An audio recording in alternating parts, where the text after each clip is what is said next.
পিজনবার্গে treat পেয়েছিলাম কারণ দুই বন্ধুর বহুদিনের মান অভিমান অবশেষে শেষ হলো, যেটার কিনা সাক্ষী ছিলাম আমি।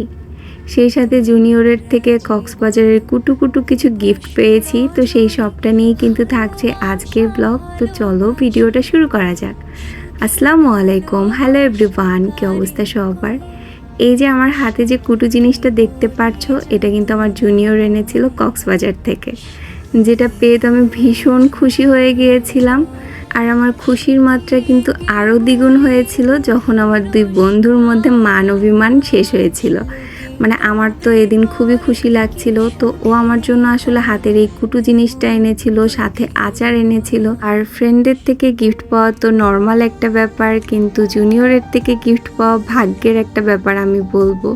কারণ এত সুন্দর একটা জায়গায় গিয়ে ও যে আমার কথা ভেবেছে, আমার জন্য কিছু এনেছে, এটা ভেবেই তো খুশি লাগছিল।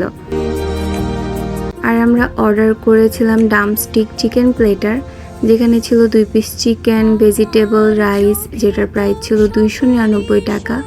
এছাড়াও নেওয়া হয়েছিল তেরিয়াকি চিকেন প্লেটার, আর এটার প্রাইসও কিন্তু ছিল 299 টাকা।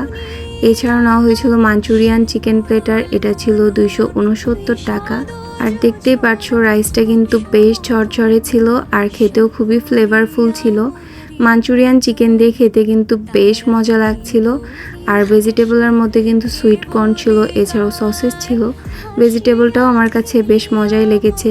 আর অন্যান্য প্লেটারগুলোও আমার ফ্রেন্ডরা বলছিল ভালোই ছিল। তবে এদিন রেস্টুরেন্টের পরিবেশটা এত বাজে ছিল, মানে কি আর বলবো। এই যে দেখতে পাচ্ছ, ওরা রীতিমতো এখানে ফুটবল খেলছিল আর এত জোরে জোরে চিল্লাচ্ছিল, পুরা মাথা ব্যথা শুরু হয়ে গিয়েছিল, এমন একটা অবস্থা। তো যাই হোক, পিজনবার্গের লোকেশন তো তোমরা অনেকেই জানো, এটা জসকোর্টের অপোজিটে।